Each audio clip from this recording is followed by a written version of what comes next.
Muito boa tarde a todos. É um privilégio termos hoje connosco o Bernardo Pinto Almeida, que nos irá falar sobre a fotografia na obra de Manuel de Oliveira.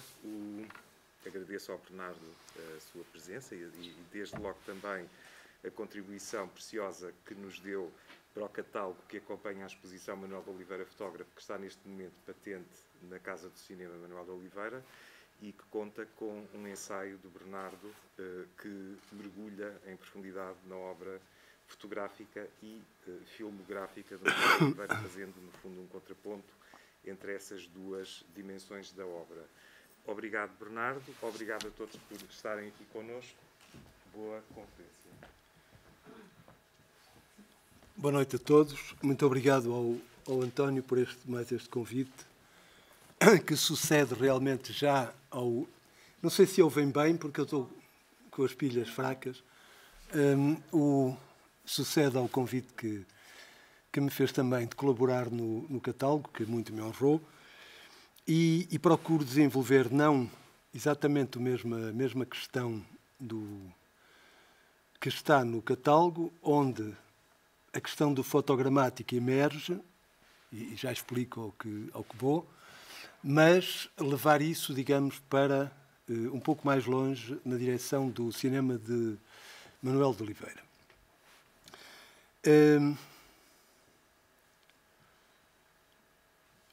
O que é esta noção do fotogramático que procurei introduzir a respeito de Oliveira, mas que tinha já trabalhado a respeito de um artista, também ele cineasta, Noronha da Costa, aqui há uns anos.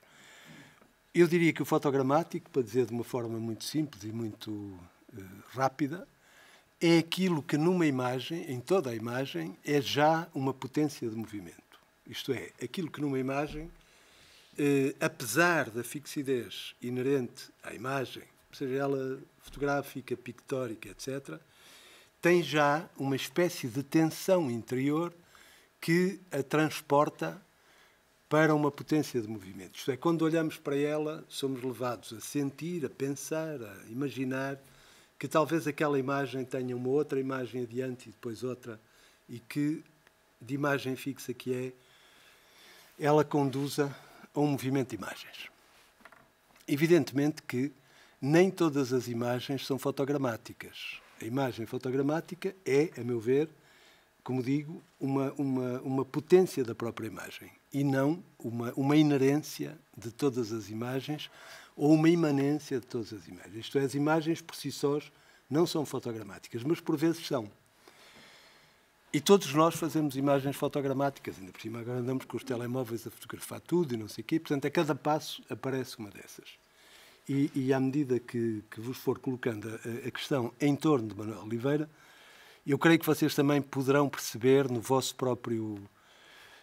própria relação com a imagem, que hoje é universal, esta capacidade de repente, ler numa imagem essa potência de movimento que ela pode inscrever. Ora bem, no caso de Oliveira Fotógrafo, da bela exposição que o António organizou aqui, a primeira impressão, digamos assim, que eu colhi quando fui confrontado com as imagens pela primeira vez, porque vi-as muito antes da exposição ter tido lugar, foi que havia qualquer coisa nelas que me faziam duvidar de que Oliveira fosse de facto um fotógrafo. Ele é um extraordinário fotógrafo. Eu não estou a dizer que ele não é um bom fotógrafo. Estou a dizer é que ele é muito mais do que um bom fotógrafo. É um fotógrafo que tem um tipo de olhar que constantemente procura, e a maior parte das vezes acerta, em fazer isso que é da ordem do fotogramático. Não se trata, ao contrário do que até poderia pensar-se, não se trata de pensarmos que a imagem fotográfica em Oliveira se destina a preparar ou a fazer reperagem, a fazer uma espécie de ensaio geral do que será um filme a seguir. Aquelas imagens existem por si e têm uma grande qualidade como fotografias. Mas, na maior parte daquelas imagens, aquilo que existe é precisamente essa potência de que falei que indicia a cada momento que elas estão prontas a movimentar-se, a sair do sítio, a dirigir-se noutra direção. Ora, nem todos os fotógrafos sabem fazer isso. Há fotógrafos do fotogramático, eu podia dizer, por exemplo, Robert Frank é um fotógrafo do fotogramático, mas, por exemplo, Richard Avedon, um grande fotógrafo relativamente contemporâneo ainda, enfim, já morreu, mas é um fotógrafo recente, é um fotógrafo da imagem fixa. Mas, por exemplo, eu poderia dizer que, pegando mesmo na história da fotografia, que, por exemplo, Robert Capa é fotogramático. Todos conhecem aquela célebre imagem do guerrilheiro na Guerra Civil de Espanha, em que morre o guerrilheiro com uma arma na mão, que levanta um braço com uma arma na mão. Aquilo é, evidentemente, qualquer coisa que indicia um movimento. Essa imagem é uma imagem de tipo fotogramático. Isto é, podia dizer-se, o que é que, continuando a pegar neste tema, podia dizer-se que a imagem fotogramática é aquela que poderia ter sido tirada de um filme, mesmo que não tenha sido tirada de um filme. Isto é, mesmo que a sua origem tenha sido eminentemente fotográfica, ela podia ter sido tirada de um filme. Ora bem, é importante que nos entendamos sobre os conceitos que estamos aqui a utilizar para que depois, digamos, tudo isto seja mais simples de compreender. No caso de Oliveira, até porque depois gostaria de conversar convosco sobre as questões que aqui trago. No caso de Oliveira, esse olhar do fotógrafo é, como digo já, um olhar que capta com uma imensa acuidade, com uma imensa clareza, aquilo que é da ordem do fotogramático. E eu perguntei-me ao longo dos anos, porque escrevi várias vezes sobre Oliveira, o que é que fazia do olhar dele, e depois com a exposição de fotografia isso reforçou-se, porque acrescentou um dado que nos faltava a todos, porque nós não conhecíamos as fotografias de Oliveira. Perguntava-me o que é que faz com que aquele olhar dele tenha essa potência da imagem. Porque, normalmente, todos nós estamos habituados a associar, nomeadamente o cinema de Oliveira, à ideia de um cinema parado. Um cinema que fica 10 minutos no mesmo plano, enfim, talvez não fique 10 minutos, mas 5 minutos há de ficar à vontade, que fica sem problema nenhum até a bobina ter rodado toda, e que depois muda para outra imagem e que mantém um plano longuíssimo também e por aí fora. Mas esses planos nunca são fotografias em si mesmos. Eles são atenções extremamente subtis ao mais subtil que a imagem produz. Quando, dentro de um filme de Oliveira, assistimos a um plano que dura 2 minutos, ou 1 minuto, que seja, nós temos tempo, por exemplo, de ver as pessoas piscarem os olhos, as pessoas estremecerem, fazerem um pequeno movimento com a mão, coçarem o nariz, enfim, fazer um gesto qualquer que aparentemente é insignificante, mas que em cada filme de Oliveira é da maior significação. De facto, Oliveira é um cineasta do gesto, por muito que isto possa parecer estranho a uma primeira vista. Todo o cinema de Oliveira está imbuído de um sentido do gesto que exige do cineasta que ele fixe longos planos que permitam que cada um desses gestos seja apreendido. Aliás, Oliveira várias vezes teorizou sobre isso, nomeadamente dizendo que não havia cinema, que a única coisa que há é teatro e depois se filma. Enfim, depois ele foi mudando de retórica a respeito, mas, de facto, esta frase foi repetida vezes sem conta em entrevistas, em presenças públicas, etc. E até tarde, ainda ouvi dizer isso várias vezes, e eu percebo o que é que ele queria dizer. O que ele queria dizer é que, fundamentalmente, o cinema dele é um cinema da observação, é um cinema do olhar atento e da subtileza. Ora, essa subtileza traduz-se nisto em que, num plano, por exemplo, o movimento das personagens, o movimento das figuras, pede uma atenção extrema à coreografia dessas mesmas figuras. o Oliveira não podia nunca ter feito, por exemplo, o Rambo, para dar um exemplo. Por acaso,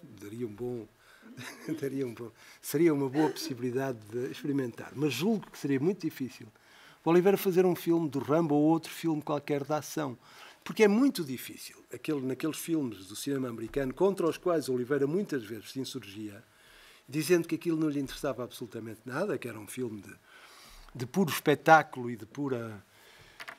Enfim, que não lhe interessava e que nem achava sequer que fosse interessante, é que o problema com... Quer dizer, o Oliveira não poderia estar interessado numa personagem que está permanentemente aos saltos dentro do ecrã e que a câmara tem que seguir com uma velocidade absolutamente desnecessária. Não, Oliveira, como Mizoguchi, como Straub e como Robert Bresson, para dar apenas alguns exemplos rápidos, é um cineasta do pequeno gesto, é um cineasta do pequeno movimento.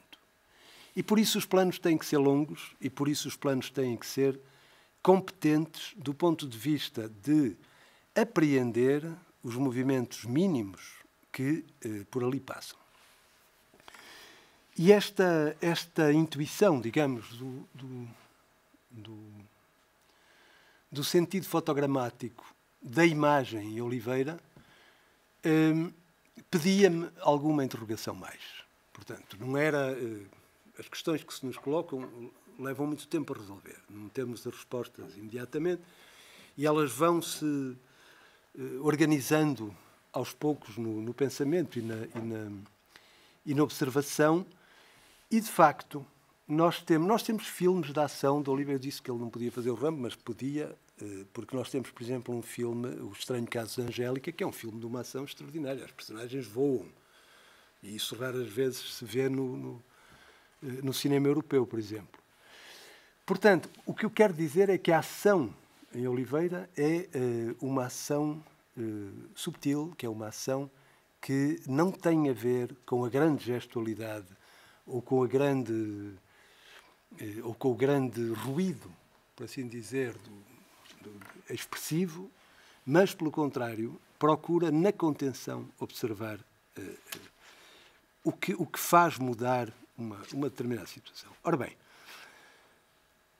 interrogando então mais longe, porque é que há uma fotogramática em Oliveira, sendo que já sabemos o que é que quer dizer quando falo de fotogramática,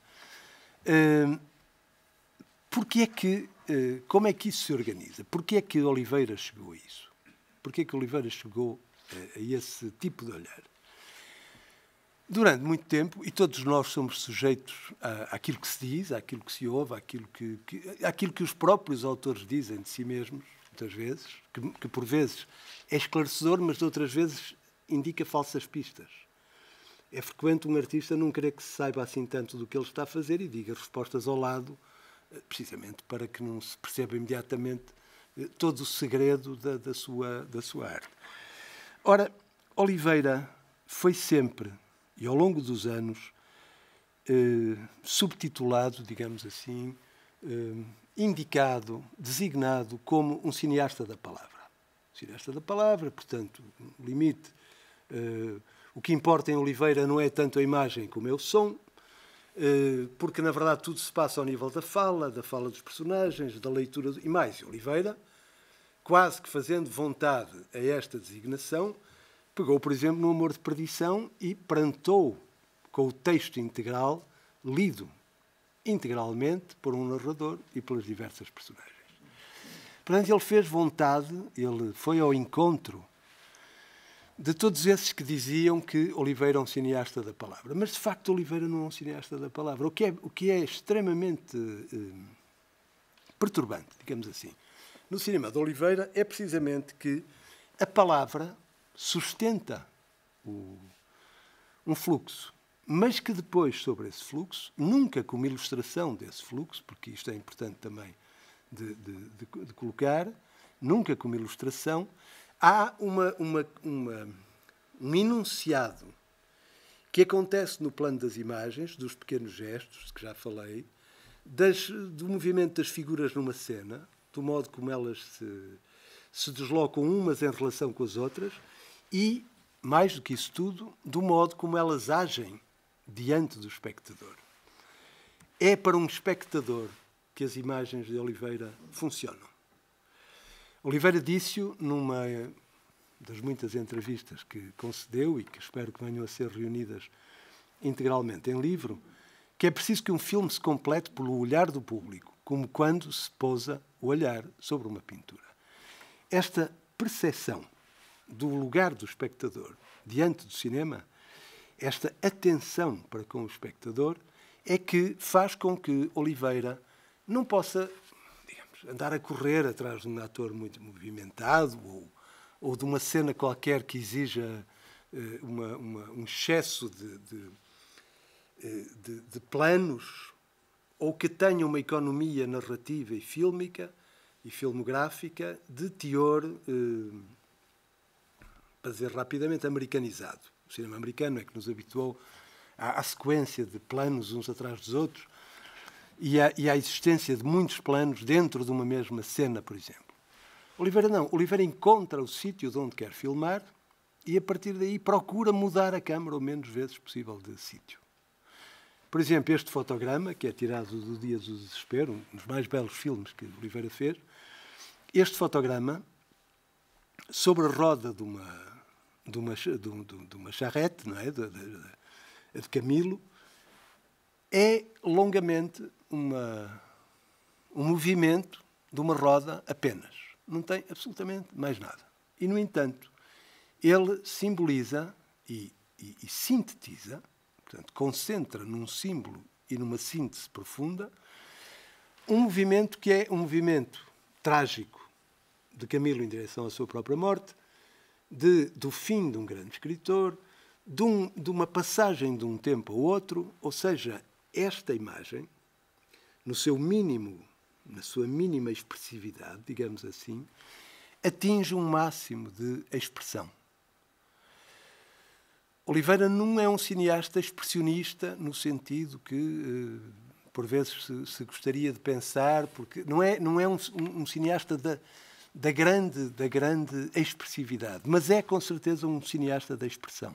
Isto é, a expressão em Oliveira é fortíssima, porque cada plano conta, não há planos a mais, não há imagens a mais, como no Mozart, não é? O outro é que dizia que tem notas a mais, o imperador da Áustria. Em Oliveira não há notas a mais, nem há planos a mais. Há apenas os planos que são absolutamente necessários para que aquela economia narrativa funcione e que proporcione ao espectador, com o máximo de clareza, aquilo que Oliveira lhe quer transmitir.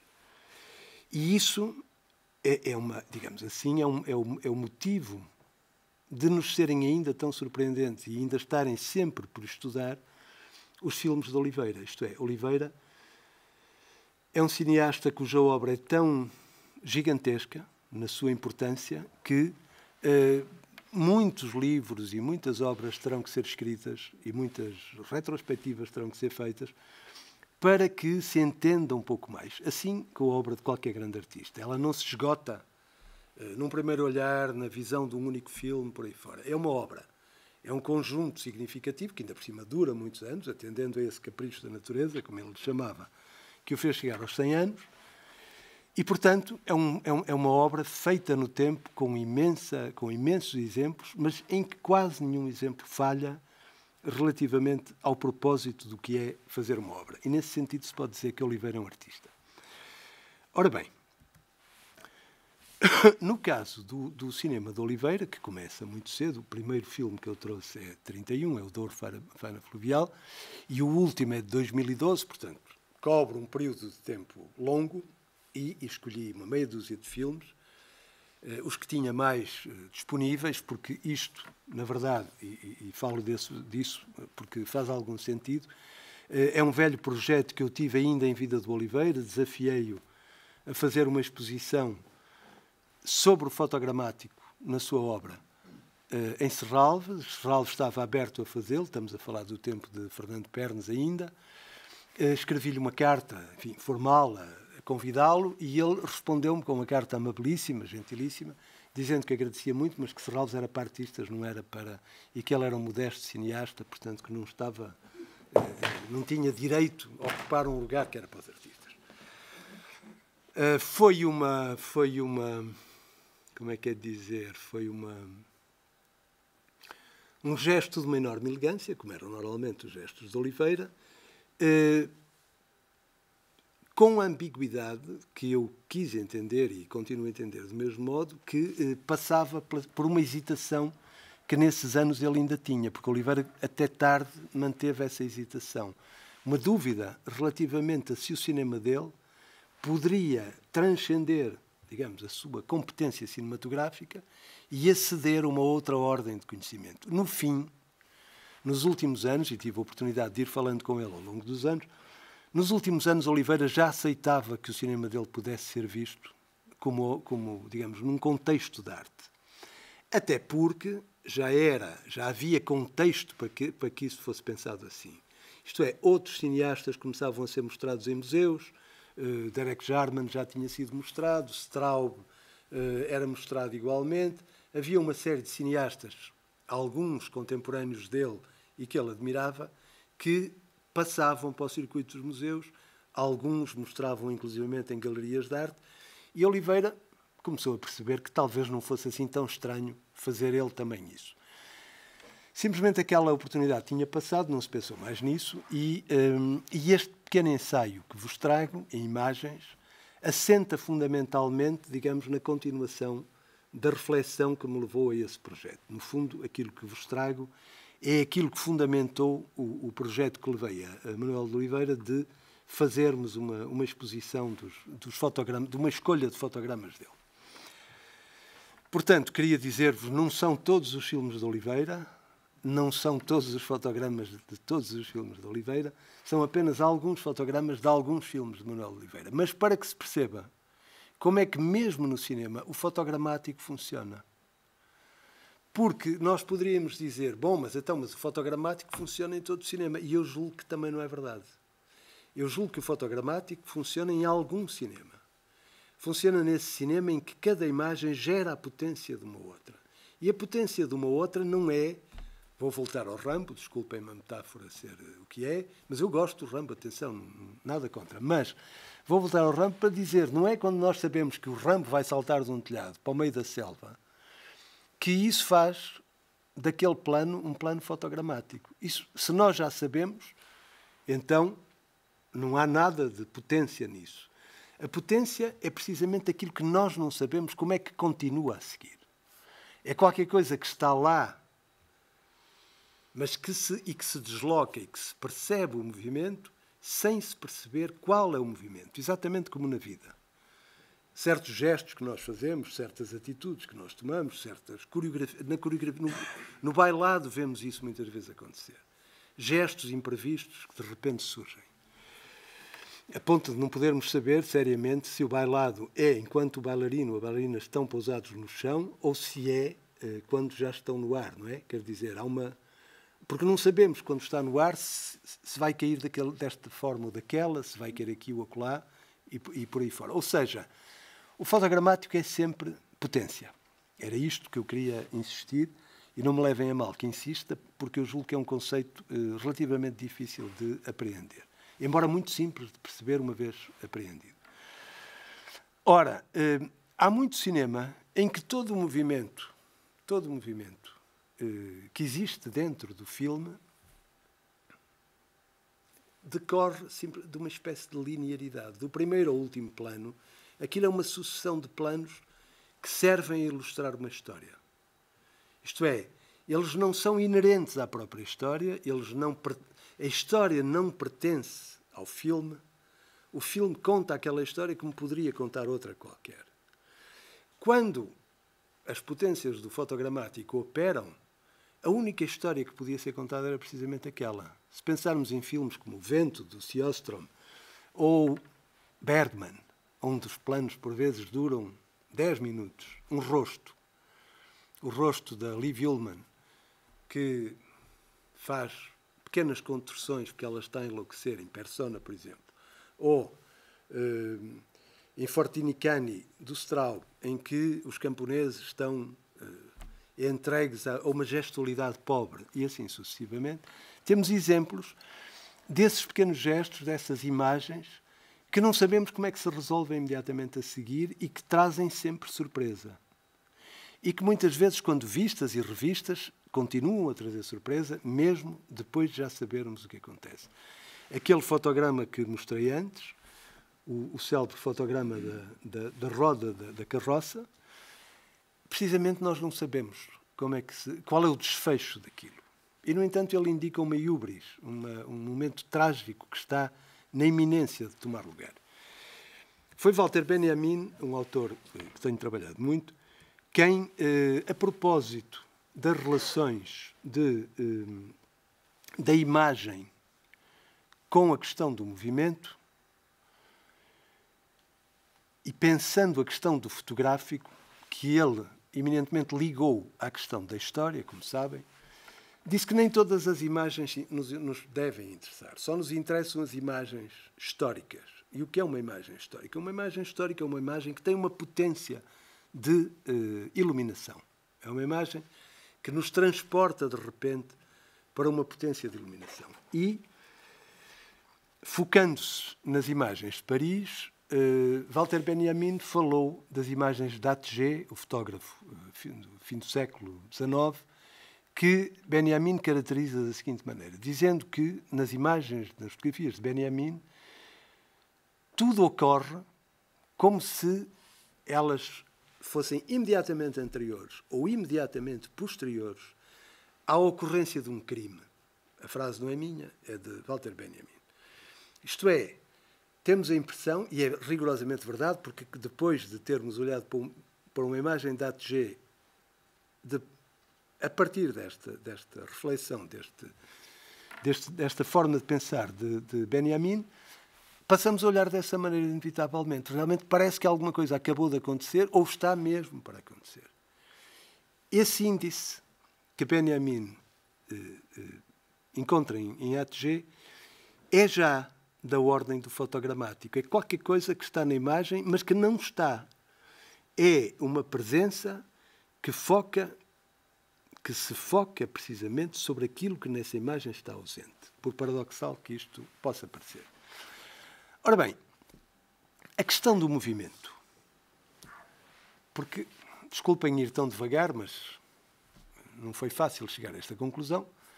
A questão do movimento decorre do seguinte. Oliveira, cineasta da palavra, estava a dizer, e eu próprio embarquei nessa história de querer acreditar que era verdade. Então, sim, poucos cineastas do século XX, e Oliveira é com certeza um cineasta absolutamente internacional, portanto tem obra mostrada em todo o mundo, poucos cineastas do século XX deram tanta atenção à palavra. E, ao mesmo tempo, essa atenção dada à palavra é apenas um suporte no cinema de Oliveira. Porque o essencial passa-se noutra zona. Passa-se no plano das imagens. É no plano das imagens que o principal se passa e que o mais importante se passa. E eu diria mesmo que todo o cinema de Oliveira se passa ao nível da imagem. E portanto, retiro a verdade a toda essa indicação ainda muito vigente, segundo a qual Oliveira seria um cineasta da palavra. Não, Oliveira é um cineasta da imagem, é um cineasta da pura imagem. E mesmo o uso da música, o uso do som no cinema de Oliveira, que é muito importante, e Oliveira encomendou peças musicais a compositores e utilizou grandes peças musicais no seu cinema, mesmo o uso da música, do som, se destina constantemente a acentuar a importância da imagem e o modo como a imagem funciona. E isto aproximaria, de algum modo, Oliveira de Godard. Como sabem, Godard é aquele que teorizou mais fortemente que existem dois níveis no cinema, o som e a imagem, e que o cinema é uma dialética entre som e imagem, um contra o outro, constantemente. E todo o cinema de Godard é uma luta permanente entre o que diz a imagem e o que diz o som. Em Oliveira isso é menos perceptível, porque ele é muito elegante, porque ele é muito gentil, muito delicado, e não quer fazer disso uma espécie de guerra civil como em Godard, em que não há hesitação nenhuma em ser agressivo e pôr essas coisas dessa maneira. Mas estão muito próximos nesse aspecto. De facto, no cinema de Oliveira, o lugar da palavra é importantíssimo, o lugar do som é importantíssimo, mas o som existe para que numa dialética fortíssima, numa dialética tensional fortíssima, a imagem possa emergir na maior potência da sua força. Isto é a minha tese central sobre Oliveira, o que me levou a desejar mostrar os fotogramas dele sem som, portanto, retirados do seu cinema, para evidenciar que cada um desses fotogramas, de facto, tem uma força própria, uma espécie de vida própria. Ora, continuando a procurar nesta direção, onde é que Oliveira, então, foi buscar esta questão? Se ele não é da palavra, então, de onde é que ele vem? E eu julgo, hoje, tenho pena de não o ter, cheguei a dizê-lo ao próprio Oliveira, mas, como já vos disse, e conheci-o razoavelmente, não era um homem muito dado a revelar aquilo que tinha para os seus segredos. Oliveira era um homem que se mantinha secreto. Dizia o que tinha que dizer, mostrava o que tinha que mostrar, mas tinha uma noção muito forte da sua própria obra e da sua própria arte para estar muito interessado em estar a revelar. Nenhum artista, e conheço muitos, gosta muito de revelar o modo como chega às coisas. E em Oliveira, a manutenção desse segredo era essencial. Mas cheguei a dizer-lhe, mas hoje em dia penso de uma forma muito, muito incisiva, que o essencial do cinema de Oliveira, passa-se do lado da imagem, isso já disse, e dois, que a construção da imagem em Oliveira vem da pintura. É uma imagem de ordem pictórica. E vocês poderiam dizer, bom, mas então, se vem da pintura, vem de uma imagem fixa. Mas, precisamente, a pintura não é a imagem fixa. A pintura é, por excelência, a imagem em movimento. A pintura é tanto a imagem em movimento que o grande historiador alemão Aby Warburg, no início do século XX, formulou uma das teses mais radicais que existem sobre a imagem, evidenciando que toda a imagem só existe com força própria a partir do momento em que veicula aquilo que ele mesmo chamou um pathos formel, quer dizer, uma fórmula de pathos. O que é que isso significa? Para os que não estão tão familiarizados com este tipo de designação, pathos formel significa, fórmula de pathos significa isto, que é o que numa imagem repercute um gesto de vida, qualquer coisa que nos transporta de volta à vida. E é isso que, em qualquer grande obra de arte do passado, faz com que ela continue a estar viva no nosso tempo, é que ela elabore uma fórmula de pathos. E a fórmula de pathos é, e aqueles que seguem as minhas conferências sabem que eu tenho já trabalhado sobre esta questão, uma fórmula de pathos é isto que faz com que uma imagem repercuta sempre de outra. Nenhuma imagem é pela primeira vez, mesmo sendo nova. Isto é, ela é nova no facto de ser pela segunda vez, porque faz de outro modo aquilo que outra já fez antes dela. É nisto que consiste a teoria warburgiana da fórmula de pathos. E é por isso que Warburg, que morreu relativamente novo, mas que ainda foi contemporâneo do Oliveira, praticamente toda a gente foi contemporânea do Oliveira, portanto, porque Warburg morre nos anos 20, e nós também, e isso é um privilégio extraordinário para qualquer um de nós, Warburg estabeleceu, relativamente à leitura das imagens na história da arte, formulando assim a hipótese de toda a história da arte ser uma história das imagens e não uma história das formas, e isto é da maior importância. Porquê? Porque cada imagem concentra na sua patologia, chamemos-lhe assim, na sua dimensão expressiva mais profunda, um movimento que é diretamente tirado da vida. Quando nós olhamos, por exemplo, para o Radeau de la Méduse, do Géricault, um quadro dos anos 18, 19, portanto, com cerca de 200 anos agora, nós caímos diretamente, é um pormenor, vê-se bem, não vê? Caímos diretamente sobre o que é que pode um corpo elaborar na sua gestualidade quando sujeito ao medo, ao pânico, à iminência da catástrofe, do afogamento, etc.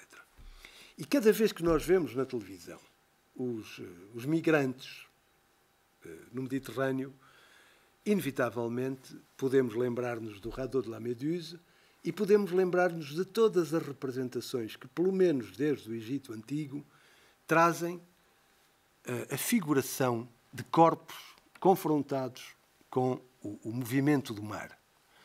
Portanto, nós podemos dizer, bom, os migrantes do Mediterrâneo não é a mesma coisa, porque aqui tratava-se de um problema de funcionários franceses que na costa da Martinica tinham sido sujeitos a um naufrágio. É exatamente a mesma coisa, porque o ser humano, na sua condição mais extrema e mais profunda, é sempre o ser humano, não é outra coisa. O medo do afogamento enfrentado pelo migrante que vem da Líbia ou da Síria, os dos funcionários franceses ou o dos egípcios que se eventualmente podiam afogar no Nilo, é exatamente o mesmo. E é o nosso. Cada vez que, no meio do mar,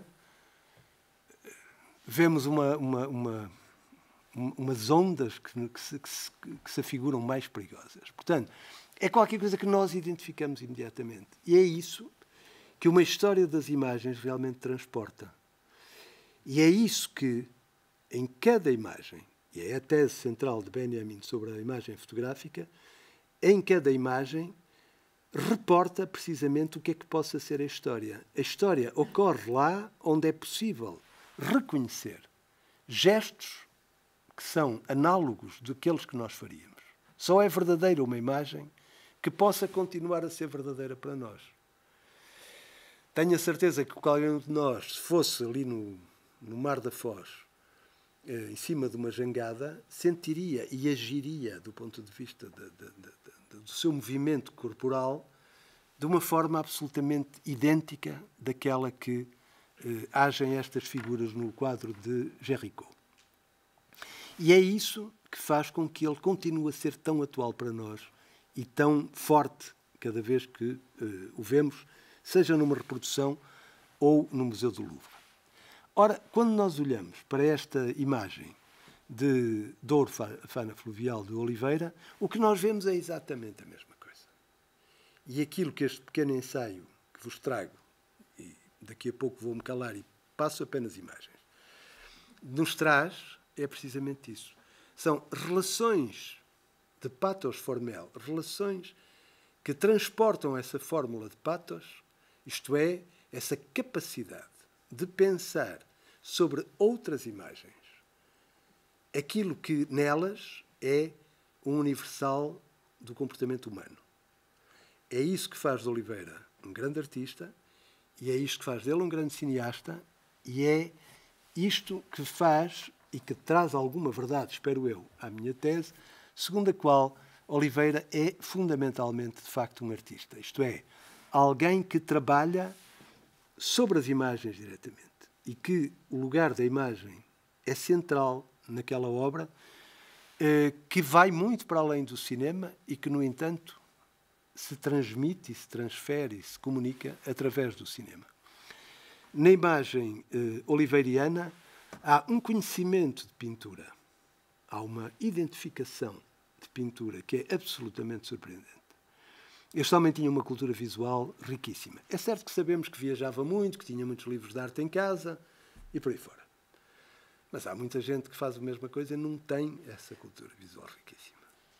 Ele tinha. Eu peço-vos, vou mostrar-vos uma sequência de imagens e depois falamos um pouco mais antes de passarmos a um diálogo.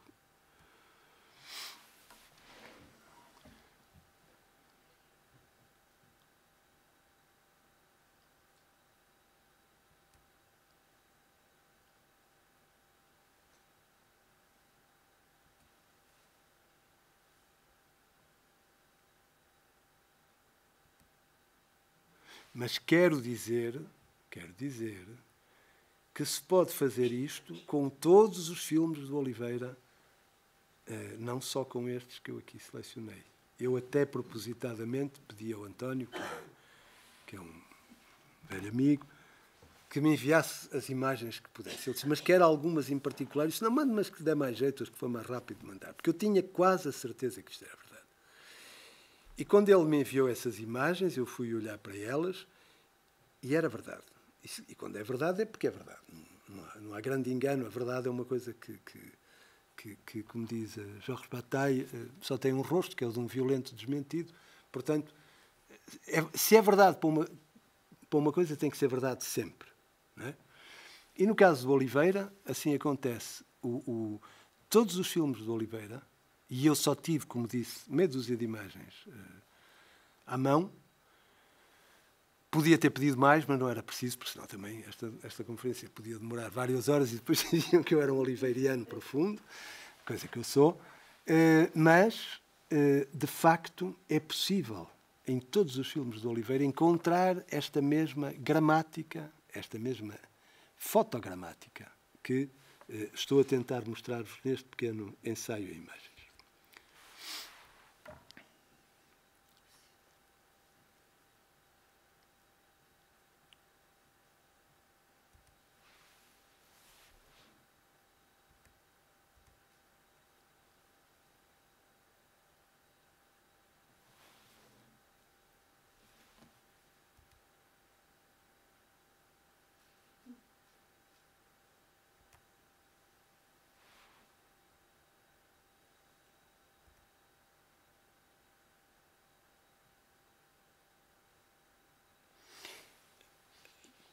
Deixa-me interromper de vez em quando.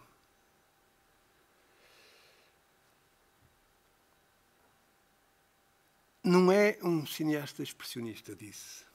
Não é como o Murnau, em que tudo faz assim. Bom. Ou como o Fritz Lang. Não, em Oliveira o expressivo é fortíssimo, mas não o expressionismo, não o ruidoso. Um grito, como aqui no filme A Caça, é um espanto, pode ser um grito silencioso. É da mesma ordem que no Bacon. É qualquer coisa que fica ali e que nos prende o olhar e que nos suga para o interior da imagem, não é? A boca desta figura é muito semelhante à do Papa Inocêncio X, que Bacon foi buscar em pathos formel direto a Velázquez. E a Greco. Portanto, como vos digo, são apenas imagens à la Sauvette, mas podiam ser os filmes todos do Oliveira. Se o António quiser, eu faço-lhe aqui um ciclo de conferência, uma sessão para cada filme, e dá sempre certo, prometo.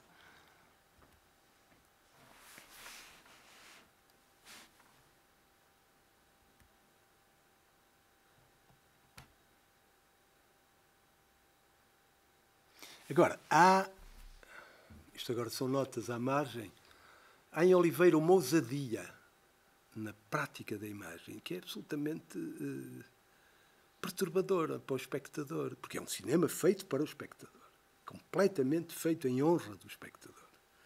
Isto é uma coisa que nós não estamos habituados, porque a maior parte do cinema comercial, por muito bom que seja, é um cinema que é para qualquer espectador, é para o público. Oliveira recusou muitas vezes essa coisa de fazer cinema para o público. Ele dizia, não sei o que é o público. Era a resposta frequente dele. E dizia até, no meu tempo, o público e os espectadores eram a mesma gente. No meu tempo, isto é, quando ele começou a fazer cinema.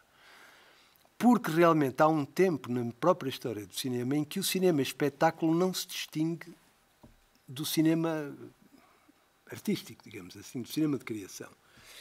É com o tempo que, como hoje estamos a assistir, por exemplo, com as telenovelas, em que isso cada vez acentua mais um audiovisual puramente do entretenimento, que uma pessoa vê aquilo e depois já não se lembra 10 minutos depois. O que importa em cada filme é que é feito para o espectador. É por isso que as imagens em Oliveira são tão ousadas. Ninguém, quer dizer, conheço muito poucos planos tão violentos como este de simplesmente umas mãos com um prato e um frango morto em cima. Como conhecemos poucas na pintura. Esta que vos trago, eu esqueci-me de pôr a legenda, é do Soutine, Chaim Soutine, o pintor russo que viveu em Paris. É análoga, mas não é assim uma imagem que toda a gente esteja preparada para ver. Quer dizer, não é... isto pede uma ousadia. A ousadia é o vínculo que liga o artista ao seu espectador. Os dois têm que ser ousados. Aquele que mostra e aquilo que mostra e o que vai receber, que tem que estar disponível para aceitar aquilo que lhe é trazido. O Bacon não é para olhares distraídos, não é para olhares que ficam... O Bacon toma conta de nós. Nós tivemos em Serralves uma magnífica retrospectiva do Bacon organizada pelo Vicente Todoli, uma das melhores que já vi. Quer dizer, e aquilo é arrebatador. Uma pessoa não consegue ver o Bacon e a seguir ir fazer o totoloto ou cumprir uma função qualquer dessas puramente distrativas. Aquilo toma conta de nós, aquilo suga-nos para dentro do seu espaço. E ficamos a pensar naquilo e a reverberar daquilo durante muito tempo. O cinema do Oliveira é da mesma ordem. Isto é um cinema reverberativo destinado ao espectador. Hammershøi, pintor dinamarquês.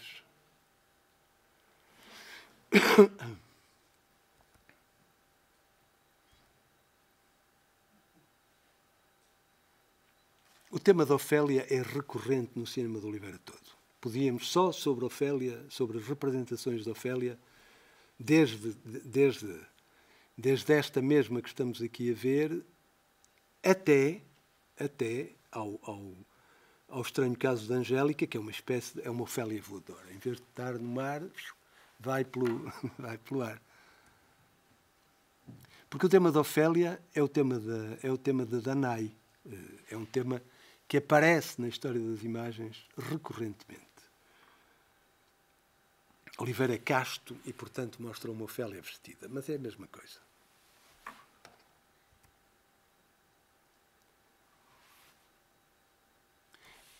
A do Klimt é da esquerda, não é? E a outra é uma pintura de Pompeia que está no Museu Arqueológico de Nápoles.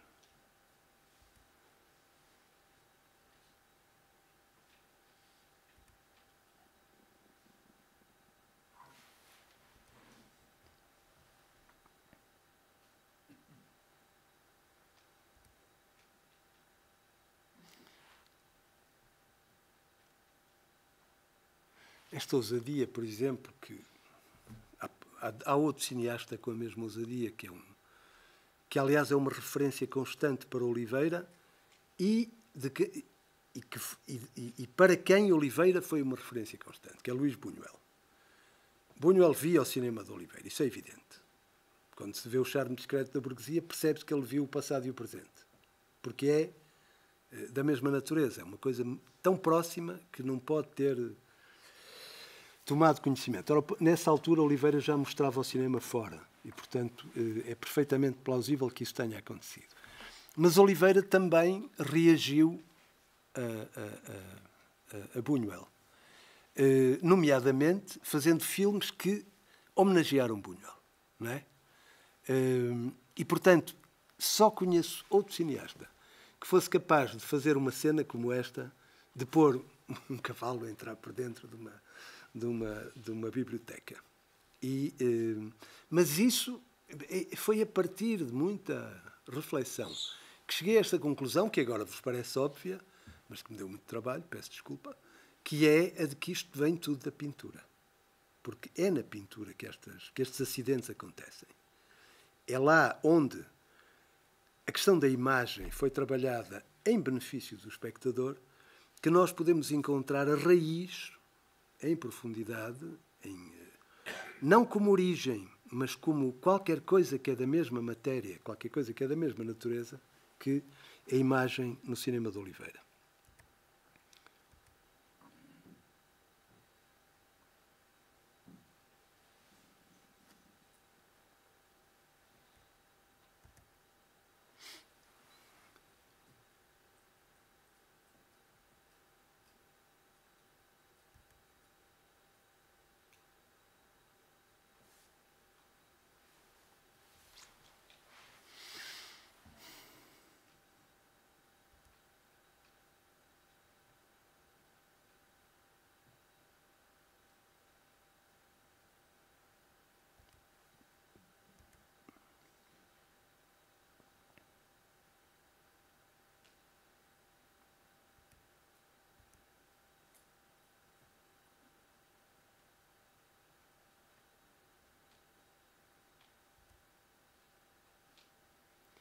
Então poderíamos acrescentar que o plano em Oliveira, e esclarecer agora, o plano em Oliveira é longo porque cada plano é uma pintura. É preciso tempo para olhar para uma pintura. Nós temos disso um exemplo extraordinário em Straub. O filme Cézanne, de Jean-Marie Straub e Daniel Huillet, é precisamente baseado na duração do olhar sobre a pintura. É um magnífico filme cuja cifra, cuja chave consiste nisso. Tem o tempo necessário para que se olhe seriamente para uma pintura. E isso Oliveira também o tem. Não é por acaso Straub o admirava tanto e que mutuamente se respeitavam tanto. São a mesma família.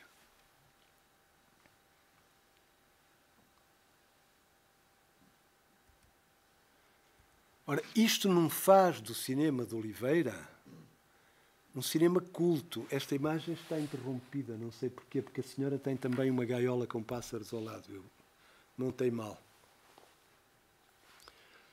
Isto não faz do cinema de Oliveira um cinema culto, no sentido de um cinema em que o tipo está sempre preocupado em fazer uma citação de uma pintura que, entretanto, viu não sei onde. Não é isso. Também há quem os faça, não vou nomear. Não é disso que se trata em Oliveira. Em Oliveira é o olhar que é da mesma natureza que o da pintura. E, portanto, ele olha sempre a partir disso, a partir da possibilidade da pintura. Portanto, isto não significa, o que vos estou a mostrar, que ele tenha ido buscar os seus planos à pintura ou que tenha simplesmente transcrito. Não significa que ele olhou da mesma maneira que os pintores olharam. E por isso é que depois se encontram no caminho.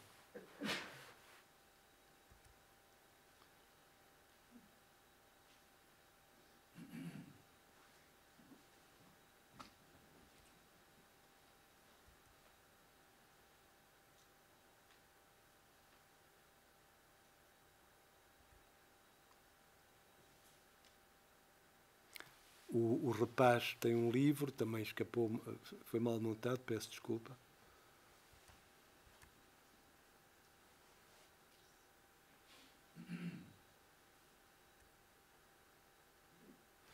Agora, é impossível, nesta cena, que ele não esteja a citar abertamente o Manet. Claro que está a citar abertamente o Manet. Há casos em que a citação é absolutamente óbvia.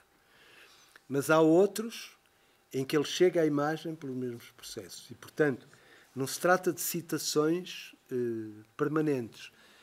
É curioso, por exemplo, que um cineasta como Jean-Luc Godard tenha feito, a partir de uma certa altura, filmes à maneira de Oliveira. Passion é um filme oliveiriano, de Godard. Pier Paolo Pasolini fez filmes oliveirianos, o Evangelho, a trilogia, são filmes tipicamente oliveirianos, têm o mesmo tipo de olhar. Scorsese, A Idade da Inocência, podia ser Oliveira. Ou seja, Oliveira é um cineasta para cineastas, como há pintores para pintores. O público, o tal público, né, por vezes não lhe ligou a mesma importância porque estavam só na coisa da distração. Mas quando o espectador acontece, o espectador fica muito contente que alguém tenha pensado nele, não é verdade?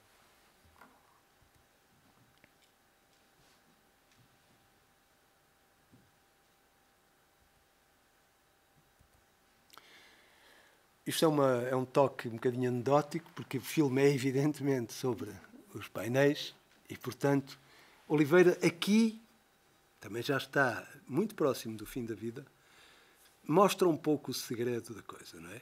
E mostra como é que constrói o seu storyboard, o seu modo de organizar a sequência. O Gêbia Sombra, que é o último grande filme que Oliveira nos deixa, é prodigioso deste ponto de vista. É um filme sobre o desaparecimento da luz. Como no poema do Dylan Thomas, Rage Against the Dying of the Light, raiva contra o desaparecer da luz, também Oliveira sente que o fim está próximo. E todo o Gêbia Sombra é um filme prodigioso, quase insuportável, tão violento, tão irrespirável, porque é claramente sobre a morte. Não é? O próprio Michel Lonsdal está ali a fazer, que vai, por acaso morreu outro dia, coitado. E coitados de nós que ficamos sem ele, portanto. Mas no cinema de Oliveira, a presença profunda do sentimento da morte, creio eu, ocorre nos 2 ou 3 últimos filmes. Num filme Testamento, que é aquele pequeno filme que ele fez no jardim de casa, aquele, como é que se chama, a conversa entre o Pascoais e o Velho do Restelo, mas que é um filme teórico, digamos assim, é uma espécie de manifesto, testamento manifesto, e, evidentemente, o G.B. Sombra. O G.B. Sombra é um filme sobre a impossibilidade do legado, diria assim. Isto é, sobre a intransmissibilidade de uma lição de vida. O velho do G.B. Sombra não consegue ensinar absolutamente nada ao filho. Nem há filho que possa aprender seja o que for com o pai. E isso é razão de muito desespero nesta vida, mas o que é que havemos de fazer? A vida é só o que é.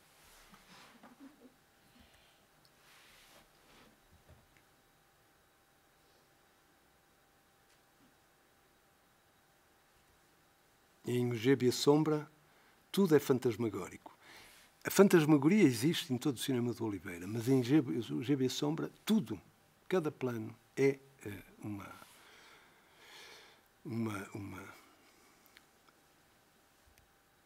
habitado pela fantasmagoria.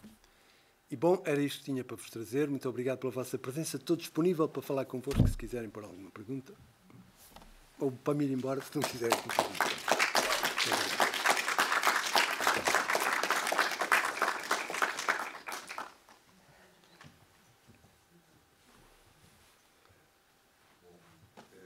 Muito obrigado, Bernardo, pela sua conferência e por esta aproximação entre o cinema de Manuel de Oliveira e a cultura, e, no fundo, esta possibilidade, de facto, de olhar para as imagens dos filmes de Manuel de Oliveira a partir desse ponto de vista, que é a cultura, parece-me que é, de facto, uma possibilidade absolutamente não só legítima, como certeira, para olhar para a obra de Manuel de Oliveira, e, portanto, agradeço este trajeto que aqui nos apresentou. Depois, parece-me que seria importante distinguir, e se calhar poderíamos falar sobre isso, diferentes possibilidades ou diferentes tipologias de aproximação da pintura ao cinema, ou melhor, do cinema de Manuel de Oliveira à pintura, quer em termos iconográficos, ou composicionais, ou formais, ou até por via de citações diretas, que há muitas. E há, inclusivamente, por exemplo, penso no Moncá, onde temos a cidade ideal do Piero della Francesca, que é habitada logo a seguir pela Gioconda, portanto, é uma pintura dentro de uma pintura, que, por sua vez, está num palco, e, portanto, é um filme onde essa dimensão pictórica é tão importante quanto o teatro que acontece precisamente nesse palco, e um outro teatro, que é o teatro do realizador e da equipa de filmagem que filmam o teatro que é representado dentro dessas pinturas, e, portanto, há uma teatralização do próprio ato de filmar. Por isso que estou convencido que é possível olhar para a obra de Manuel de Oliveira a partir desse ponto de vista da pintura, distinguindo diferentes tipologias de abordagem. Ou, por exemplo, no Valabrão, referiu alguns exemplos. Há um momento que é absolutamente evidente, que é o momento em que a Emma, na mesa da ceia de Natal, portanto, imediatamente antes de haver uma mudança de atriz, olha de uma forma enviesada para a câmara, e depois vamos vê-la mais à frente, ou tínhamos-la visto um pouco antes, precisamente ao lado da Gioconda, e, portanto, essa imagem é evidentemente uma citação da Gioconda, e haveria muitas outras possibilidades de identificar citações pictóricas na obra de Manuel de Oliveira. Depois, por outro lado, essa aproximação através dos fósseis é, no meu entender, operativa, e é operativa, extremamente operativa em relação ao cinema de Manuel de Oliveira, em relação a muitos outros cineastas também o será. Por exemplo, sei lá, o Jorge de Biberman fez há uns anos uma exposição que não sei se teve a oportunidade de ver no Palais Tokyo, histórias de fantasmas para gente crescida, onde precisamente partindo do advogado é esse mesmo princípio que ele utiliza para pensar as imagens e para pensar o que há de continuidade humana do ponto de vista do gesto e do ponto de vista das emoções que estão associadas a esses gestos na história das imagens e, no fundo, pensando na história da arte por essa via. Portanto, parece-me que é uma possibilidade operativa na obra de Manuel de Oliveira. A mim, pessoalmente, parece-me que essa relação com a pintura pode ser entendida através de diferentes vias. Uma delas é numa perspectiva, por exemplo, documental. O Manuel de Oliveira diz repetidamente que faz filmes tendo sempre por horizonte uma procura de uma verdade histórica. E que essa verdade histórica passa por não adulterar aquilo que poderia ter acontecido ou que supostamente terá acontecido numa determinada situação e, portanto, para o fazer, a pintura ou as imagens que subsistem numa determinada época, quando estamos a falar de um período anterior ao século XIX, naturalmente os únicos documentos visuais existentes são precisamente pictóricos e, portanto, aí a inspiração, o recurso à pintura tem também, no fundo, essa vertente documental. Por exemplo, no caso do Dia do Desespero, que aqui apresentou, e de facto o plano da roda é absolutamente notável, porque a própria roda pode ser vista também como um olho, que é precisamente o problema que vai conduzir o Camilo de Castelo Branco ao suicídio, e é de facto a roda do destino, quase a carta do tarot, que podemos ver nessa imagem, portanto é uma imagem absolutamente sintética. O Manuel de Oliveira baseou-se em vários documentos que, no fundo, estiveram diretamente relacionados, até numa perspectiva oficial, com o momento do suicídio do Camilo de Castelo Branco, e consultando essa documentação, que aliás é citada no filme, a dada altura ele percebeu que, aliás, tinha previsto uma pistola que deveria aparecer no chão ao lado do corpo inanimado do Camilo de Castelo Branco, depois acaba por não aparecer porque no relatório policial e no inquérito que se fez à vida do Camilo não havia qualquer referência a essa pistola, ela não foi encontrada por quem fez a investigação e, portanto, a pistola não está no filme. Não está no filme porque seria faltar à verdade dos documentos e, portanto, o texto é, neste aspecto, um documento histórico. Mas aqui estamos a falar, obviamente, de um relatório policial, que é por si só um documento histórico, mas essa dimensão documental do texto, ela aplica-se também, por exemplo, ao texto romanesco. E penso, por exemplo, mais uma vez, para não ser do Camilo de Castelo Branco, no Amor de Perdição, que é filmado pelo Manuel de Oliveira como se estivesse a filmar, efetivamente, um facto, uma verdade absoluta. Deixe-me interrompê-lo, porque ele está a filmar um texto. Exatamente. Ele não estamos a ouvir um texto, o texto está a ser filmado. E a forma mais simples de filmar um texto no tempo do cinema falado é simplesmente pô-lo a passar na banda som. Sim, a dada altura, em relação ao Amor de Perdição, Manuel de Oliveira confronta-se com essa questão, o que é que significa exatamente filmar um texto e restituir filmicamente um texto no sentido mais absoluto do termo, teria que passar forçosamente por filmar o livro, neste caso o Amor de Perdição de Camilo Castelo Branco, fazendo passar as folhas e, portanto, esta seria a forma mais objetiva de filmar um texto. Mas no caso do Amor de Perdição, que é interessante em relação a essa relação da imagem com a palavra, é pensar que o texto, a palavra, é também muitíssimo importante nesse filme e noutros, então já volto aí. Tanto que, por exemplo, no Amor de Perdição há um desdobramento da voz off em várias instâncias, pelo menos três, mais a voz que está associada ao texto visual quando temos as cartas de Camilo Castelo Branco, de facto, na imagem, mais a relação do próprio texto com a imagem, que muitas vezes é inclusivamente contraditória. Claro. Portanto, é quase como se fosse um assumir definitivo de que a restituição dessa verdade do que efetivamente aconteceu, e o Amor de Perdição é um romance do Camilo em que ele próprio tenta restituir algo que supostamente aconteceu com um familiar seu e que se repetiu com ele próprio, portanto há uma relação premonitória, motivada, por assim dizer, nesse romance do Camilo Castelo Branco. Vemos muitas vezes na imagem uma situação qualquer, no caso do Amor de Perdição, e o texto que ouvimos em off contradiz a imagem. Portanto, não sabemos onde é que está a verdade. A verdade está na palavra ou a verdade está na imagem? está na história. Ou não está em nenhuma delas. Não é? Agora, o que a mim parece muito significativo, muito, de facto, essa relação entre a palavra e a imagem. Eu acho que não é um cinema da palavra, que não é um cinema da imagem, mas que é precisamente um cinema da tensão entre a palavra e a da imagem. tensão entre a palavra e a imagem. E não é por acaso que, quando falamos da palavra no cinema de Manuel de Oliveira, estamos a falar da palavra e de que palavra, não é? Quer dizer, estamos a falar de Camilo Castelo Branco, estamos a falar antes disso de um texto, enfim, que no fundo é um texto, não é um texto bíblico, mas é um texto que se reporta à Paixão de Cristo, é o primeiro deles, e é aí de facto que há uma compreensão da importância que a palavra tem, e que depois passaria a ter na obra de Manuel de Oliveira. Estamos a falar da palavra da Agostina Bessa Luís, palavras estas que investem imediatamente a imagem de uma outra dimensão que, por vezes, ou muitas vezes, transfiguram completamente a imagem que estamos a ver. Por exemplo, o plano do Douro no Vale Abrão, com o texto da Agostina que acompanha esse plano, transforma-se subitamente numa imagem bíblica. Estou a falar especificamente do plano da abertura de Vale Abrão. Portanto, parece-me que há, de facto, essa tensão entre palavra e a relação com a pintura na obra de Manuel de Oliveira. Aquilo que me parece realmente mais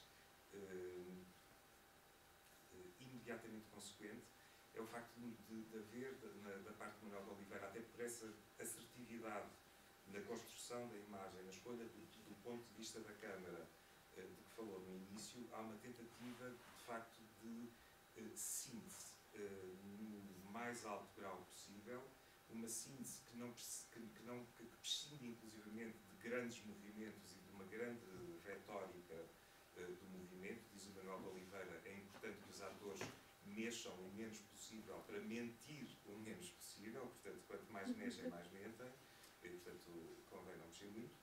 Chegando ao limite, por exemplo, do Soulier de Satã, onde, inclusivamente, os atores ou são presos a postes, que é o caso do Luís Miguel Sintra, que assim entra no cinema de Oliveira preso a um poste, ou então são colocados atrás daqueles célebres cartões que até há pouco tempo havia nas feiras populares e são filmados apenas enquanto um corpo debita um texto com uma opacidade do ponto de vista expressivo máxima. Portanto, é realmente a máscara do teatro grego. E é isso. Acho que, de facto, é um cinema que vive de uma tensão, de um conflito, mas também de uma potenciação, de facto. E o Bernardo falou de potência, e essa potência decorre precisamente deste choque, deste conflito, desta relação, desta circulação entre palavra e imagem, que é de facto muito importante. Mas é isso. Só para finalizar, desculpe. E há muitas vezes também, da parte de Manuel de Oliveira, um confronto dele próprio com o texto, e é desse confronto que nasce, ou que é criada, ou que é construída a imagem. Por exemplo, no plano do Franco que nos mostrou, aquilo está no Camilo Castelo Branco. Basta ler, quer dizer, não é uma imagem, mas se lermos com atenção o Camilo Castelo Branco, o amor de perdição, o que ele quer dizer nessa passagem em que esta personagem, não é a Teresa, é a Margarida, esqueci-me do nome, vem junto do Simão e lhe oferece um frango servido num prato e lhe diz: coma sem nojo, nunca serviu. E essas palavras, voltamos a tê-las no Manuel de Oliveira. Aquilo que o Camilo pretende dizer nesse momento é precisamente aquilo que vemos na imagem do Manuel de Oliveira. E esse braço de ferro, esse conflito, é permanente. E por isso o Manuel de Oliveira, durante muito tempo, prescindiu de escrever ele próprio os textos que filmava, porque esse confronto com o texto e essa espécie de dificuldade que o texto lhe colocava para poder ser filmicamente traduzido era precisamente o motor criativo que depois a seguir o conduzia à realização dos filmes. Ora bem, eu estou de acordo com quase tudo o que disse, exceto com uma coisa que passo a dizer. Oliveira diz: por vezes no teatro e mesmo no circo, a luz apaga-se e quando volta a acender-se, os corpos estão noutra posição. Pensei nisso nos meus 2 últimos filmes, Amor de Perdição e Francisca. Portanto, isto é uma declaração depois de 80. Onde quis fazer quadros vivos, sem mexer apenas com o barulho dos pássaros, num jardim e com os passos de alguém que caminha. Esta referência à pintura é um processo muito frutuoso, diz Oliveira. Ora bem, o que eu procurei dizer, e é isso que não estou completamente de acordo no que disse, eu não disse que Oliveira vai buscar à pintura as suas imagens. Eu disse que ele tem um olhar análogo ao da pintura. E é por aí que ele tem, digamos, e é por aí que ele é um artista, não porque é parecido com a pintura, mas porque repete aquilo para que a pintura serve, que é para fazer espaços de produção de pathos formel, isto é, de gestos que pertencem ao corpo humano e que se repetem nas imagens. Mas há um outro índice que é muito importante, e já vou à questão da palavra e da imagem. Antes, sim.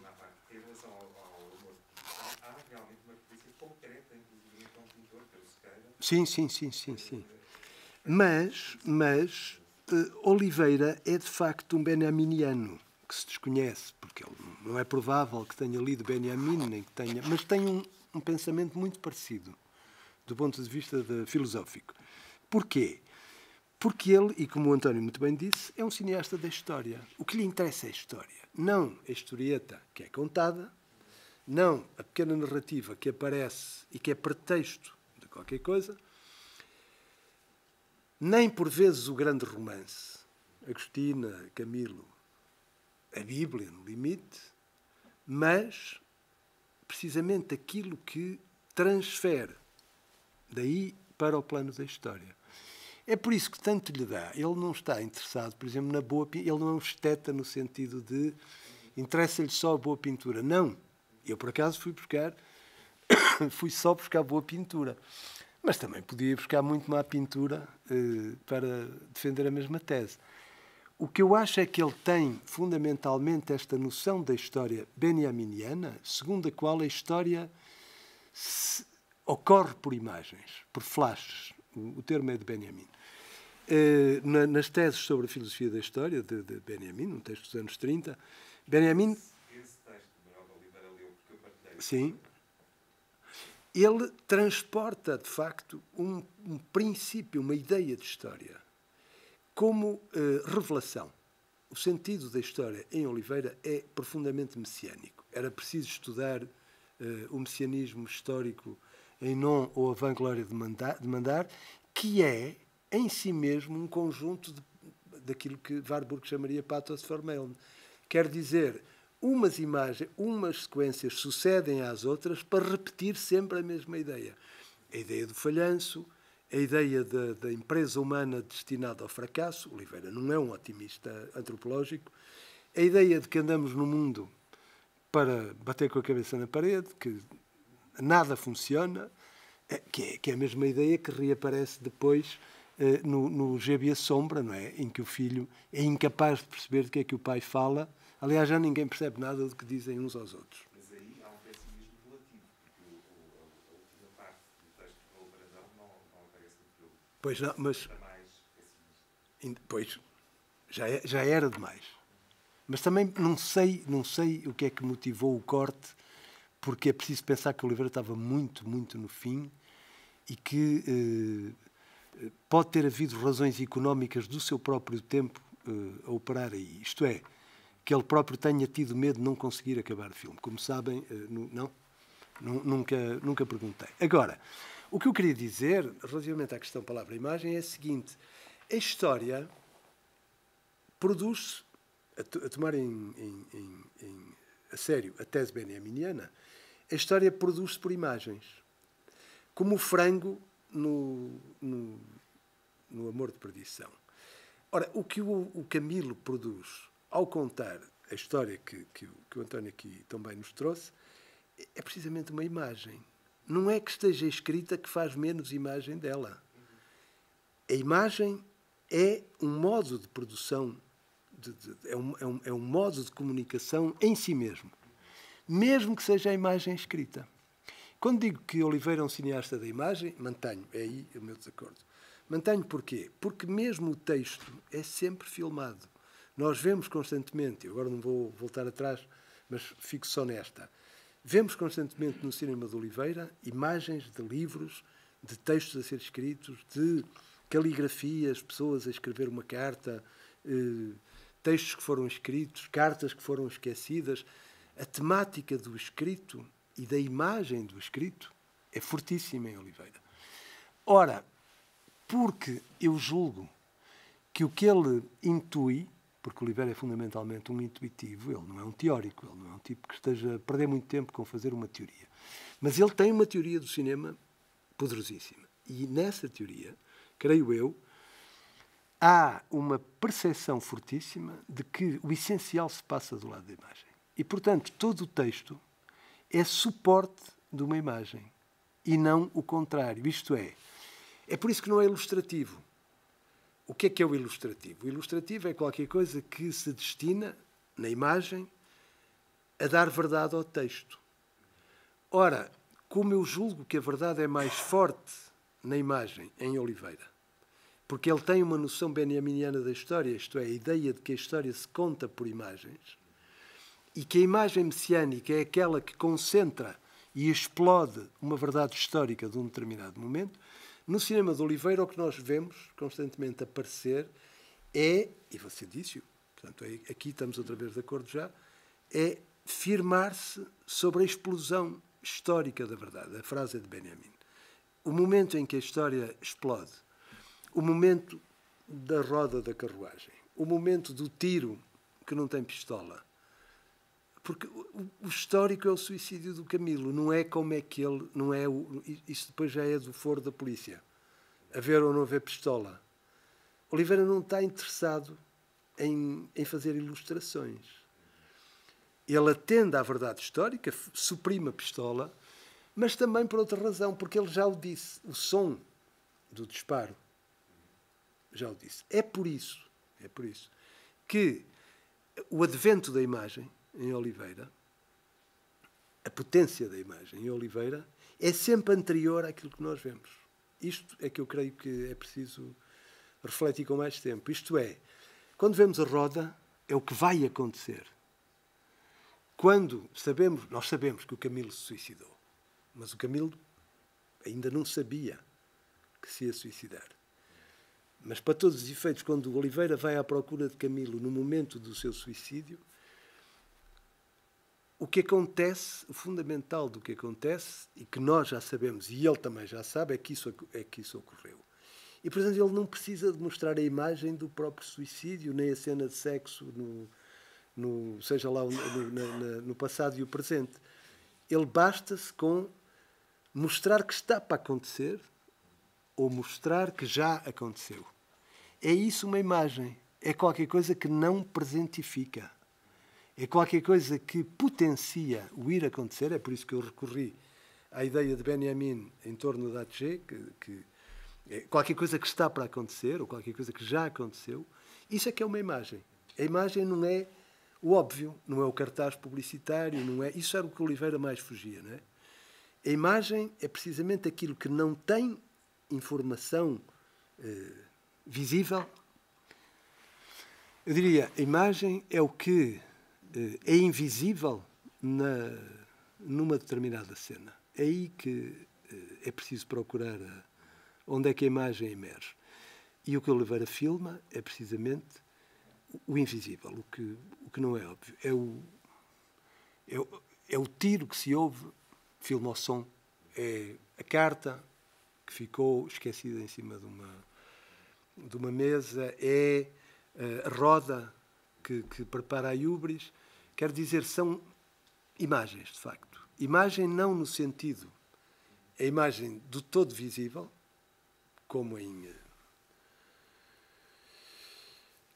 Tarantino. Horrível, não é? Um nojo. Eu odeio Tarantino, os senhores perdoem-me dizer isto com esta clareza, mas é que em Tarantino tudo é visível. Não há uma coisa que se possa pensar que poderia acontecer. Está lá tudo. É uma canseira, não se consegue. Eu não consigo. Fim de 10 minutos, a sério, eu não aguento aquilo. Mas não é só Tarantino, há mais. Há muitos cineastas exibicionistas, não é? Estão sempre ali a produzir mais visível. Ora, a imagem é a apreensão do invisível, precisamente. É por isso que, quando eu falo da imagem, não estou a falar do que se vê, estou a falar do que não se vê, do que está como potência. Percebe? Posso não ter sido suficientemente claro, mas era por aí que eu queria ir. Em relação ao suicídio do Camilo, o Manuel Oliveira diz uma coisa muito interessante, que é nunca se podia ter mostrado o Camilo São coisas claras, não é? Não é... Há uma clareza no Oliveira, uma clareza uma nitidez de pensamento é por isso que tudo aquilo produz um sentido extraordinário. É porque ele não faz as coisas... Também era giro fazer assim. Não. Faz daquela maneira por razões muito precisas. Ele tem uma ideia muito precisa do que deve ser. O ator não lhe interessa nada. O ator é uma distração. Você disse, ainda bem que eu disse, porque o ator que se mexe muito, um bocado falei do Rambo, mas o ator que se mexe muito para o Oliveira é uma distração. Aliás, há uma história engraçada que tem alguma coisa a ver com isso, de um outro grande mestre de cinema, Fellini, e é contada pelo Donald Sutherland, o ator que faz de Casa Nova. E ele diz, bom, eu cheguei ao set e tal, Veneza. Primeiro não filmamos uma única vez nos canais. Era tudo em cenário, na Cinecittà, com lonas e barulhos a fazer de rio e de canal. E depois eu cheguei lá e o Fellini pôs-me um nariz postiço, uma cabeleira postiça, um sinal postiço, pintou-me de não sei quantas coisas, e não sei o quê, que eu tornei-me absolutamente irreconhecível. Portanto, qualquer pretensão que eu tivesse a que o espectador a seguir soubesse que era eu, Donald Sutherland, que fazia de Casa Nova, estava arrumada. Ou seja, o que interessa ao Fellini, e nós vemos isso, por exemplo, no inexpressionismo do Marcello Mastroianni, por exemplo, nos filmes do Fellini, que anda para ali. O que é mais bonito no Mastroianni e no Fellini é isso, é que ele anda para ali. Nunca está a fazer nada de muito especial. Está só a suportar a passagem da câmara. Vê-se mais a Anita Ekberg no Dolce Vita do que o Marcello Mastroianni. Porquê? Porque justamente não lhes interessa o ator. Em Fellini também, tirando o caso extremo da mulher, que é uma atriz absolutamente excepcional, ou do Anthony Quinn no La Strada, a maior parte do Fellini está-se nas tintas para os atores. Aqui, são mesmo uns monos que estão para ali e que ele usa. Oliveira usa o ator exatamente da mesma maneira, com uma espécie de desconsideração pela performance, não é? Há uma frase do Hitchcock que é muito engraçada, em que ele, acho que é o Truffaut que lhe pergunta, então, mas o senhor diz que os atores são como gado? Ele diz, não, eu nunca disse isso, eu digo é que são para tratar como gado. Ou seja, para usar, simplesmente, para pôr ali a fazer aquele movimento. A Oliveira, o que interessa, porque as pessoas dizem, mas os atores deles são sempre tão maus, ou são tão mal escolhidos. É uma frase que eu, ao longo dos anos, ouvi recorrentemente. Os atores que ele escolhe são mesmo os atores que servem para sempre a que a cena tenha o menos possível de movimento, como você também disse aqui. Quer dizer, quanto menos mexerem, melhor. Mas é isso que nos leva a pensar que ele é um cineasta da palavra. E é isso que eu, digamos, procuro introduzir uma outra perspectiva, que é no plano da história, quer dizer, da imagem, que tudo se passa. A palavra é para aguentar aquilo, porque é difícil ver grandes sequências de imagem que não produzam um bocadinho de sentido lá pelo meio. Para o espectador também. O espectador é bom, mas é preciso também ter alguma prudência em não tornar isso demasiado... Mas no essencial, estou de acordo consigo, sim. Desse ponto que acaba de dizer, nós estamos de acordo. De quê? Do plano, da palavra só servir para aguentar. Eu estou convencido disso. Estou convencido disso porque acho que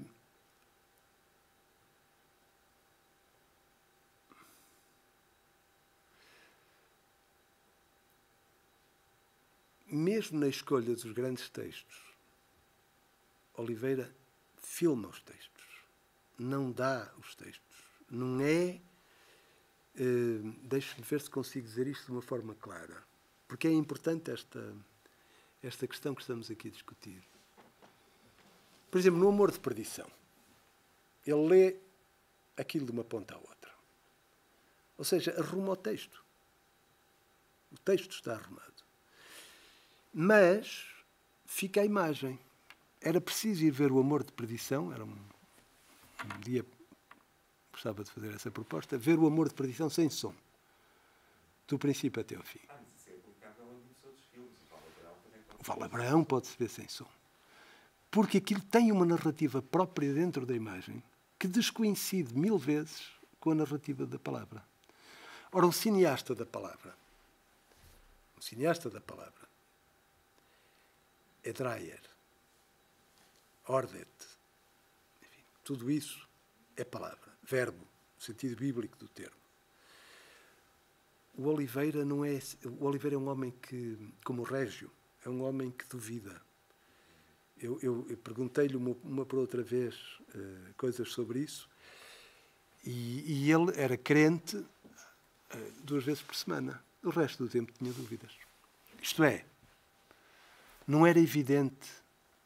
E eu julgo, para responder com a maior seriedade ao que me diz, porque é importante o que me diz, é que a dúvida profunda em Oliveira consiste no seguinte: ele não tem a certeza se no princípio era o verbo ou era a imagem.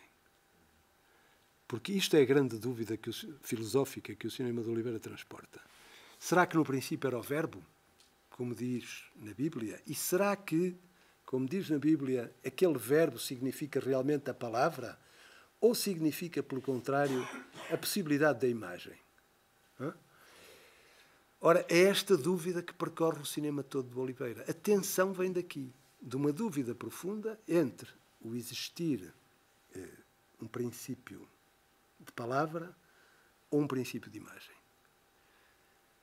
E eu tenho impressão, mas temos a vida toda para continuar a discutir isto, tenho a impressão que no cinema de Oliveira ele se inclina mais para a imagem do que para a palavra. Porque a palavra não é histórica. A palavra é... Palavras leva-as o vento. Já não podemos dizer o mesmo das imagens. As imagens, no sentido benjaminiano, que estou a atribuir ao termo. Isto é, aquilo em que está alguma coisa que não se vê e que, no entanto, explode de vez em quando. Mas não vamos resolver isto hoje. Temos até às 11. Bora lá. Ninguém mais quer pôr nenhuma questão? Doutor Bernardo, gostava só de dizer que assisti a esta cena, curiosamente, parou aqui nesta... Foi no Museu Romântico. Eu penso que o filme é inquietude, mas não sei bem se é ou não. É. Pronto. E foi num cantinho e eu assisti a esta filmagem e achei piadão, porque a gente, curiosamente, parou mesmo agora nesta cena. E eu trabalhava lá na altura e achei muito engraçado, e sempre que se fala de Manuel de Oliveira, comento esse pormenor. A cena demorou muito tempo a ser filmada e era unicamente aquele senhor que está a olhar para a janela, que estava com as mãos sobre os ombros deste senhor, Do Diogo? mas tinha que olhar para a janela, fixar a paisagem, não é? Neste caso o casario, e mudar o peso de uma perna para outra perna e pôr as mãos no parapeito da janela, ou uma das mãos no parapeito da janela. Isso demorou imenso tempo a fazer. Por acaso foi a única cena que eu assisti, porque eu trabalhava lá, era do serviço educativo, ainda sou, não é? E tinha trabalho para fazer, mas por acaso a coincidência que passei naquele momento e assisti exatamente a esta cena, e posso dizer que aquele cenário é um cenário pintado, monumental, gigante, que foi colocado à frente da fachada do museu, tinha a altura do museu e tinha a largura do edifício e estava talvez a uns 3 metros de distância da fachada e era pintado de uma forma muito naif, mas que realmente fazia o efeito de um casario. Eu na altura até me perguntei, não haveria outra casa no meio da cidade que evitasse Esta trabalheira. e mesmo ao frente do museu não dá para ver as árvores, não é? Mas pronto, mas foi um recurso engraçado. E é uma vez mais, como no Fellini, a coisa de o canal de Veneza filma-se na Cinecittà, mesmo que tenha Veneza ao lado, etc. Ou seja, é... António, desculpa a insistência, mas é olhar para a imagem. Não... Se fosse olhar para a palavra, ele dizia, estava ele a mudar uma perna para a outra e ficava a coisa arrumada. Mas é tão engraçado. Realmente foi a única cena que eu assisti. Não havia outra casa na cidade que tivesse aquela pintura em frente da qual o Leonor Silveira para pôr guidas. Essa era a questão. É tão engraçado, porque ele só se desloca um bocadinho para a janela e tem que passar o peso de uma perna para a outra perna, mas isso demorou bastante tempo a ser feito. Até conseguir a imagem pretendida, não é? Foi nos anos 90, já não me lembro exatamente. Sim, há de ser por aí, sim. Em que ano foi, mas eu ainda trabalhava no Renato, depois passei para outros espaços. Não sei se alguém quer intervir. Bom, ninguém não quer dizer nada? Não, já disseram tudo. Então resta-me agradecer a todos e ao Bernardo Muito obrigado. por dar connosco hoje o seu pensamento sobre o Manuel da Oliveira. Por acaso quero dizer, porquê que não pode ser um cineasta de imagens e de palavras? O problema é que é primeiro da imagem do que da palavra. Isto é, mesmo quando entra a questão da palavra, essa palavra é já imagem. É a minha convicção. Ou seja, nós temos a palavra, por exemplo, eu estou aqui absolutamente preso na palavra. Não posso sair da palavra nesta conferência. Posso, quando me calo e passo sequências de imagens. Ok? Portanto, são dois níveis. Mas, enquanto sustentar uma coisa que tento dizer, procuro dizer, eu estou no domínio da palavra. Mas quando isso se pode ver muito melhor através de uma sequência de 50 ou 100 imagens, então estou no domínio da imagem. Ora, o que eu julgo é que no cinema do pai, a imagem, a própria palavra é sempre passada através da imagem. Isto é, não é a palavra em si, como por exemplo em Dreyer, em que a palavra é absolutamente determinante e que não sei o quê. Ou em João César Monteiro, que queria ser discípulo de Oliveira, de vez em quando, e que fez um filme só com o ecrã negro. Mas, quer dizer, não produz o essencial. O Oliveira nunca poderia ter feito isso. O Oliveira não estava interessado em ecrãs negros e numa palavra... Hã? Gostou porque era radical. Gostou porque era radical, mas porquê? Porque era o filme menos parecido com os dele que o João César foi capaz de fazer. Porque, no essencial... É que eu julgo mesmo que o Oliveira é um cineasta de uma originalidade absolutamente única. Há muito poucos artistas de quem se possa dizer que foram tão originais como ele foi. Julgo eu. E a originalidade consiste nisso, que é, usando exatamente a mesma matéria que os outros, a saber, imagens, palavras, câmaras de cinema, atores, textos, ele consegue ter uma ideia do cinema que é diferente e diferenciada relativamente a todas as demais. Para mim, o segredo está aí, que é no facto dele submeter tudo à lógica histórica da imagem. A imagem é um transporte de história. Não é toda a imagem, não é a imagem que nós vemos por aí, não.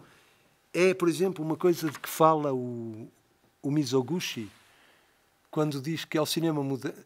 Não, desculpe, não é o Mizoguchi, é o John Ford, que diz que ao cinema moderno falta o vento a bater nas árvores. O vento a bater nas árvores é uma imagem absolutamente histórica, porque o vento anda a bater nas árvores desde o princípio do mundo. Se puser o vento a bater nas árvores, estamos dentro da história. O Oliveira é um cineasta da história, isto é, daquilo que, no que vemos, explode a história no atual. Isto será objeto de um ensaio adiante. Muito obrigado a vocês.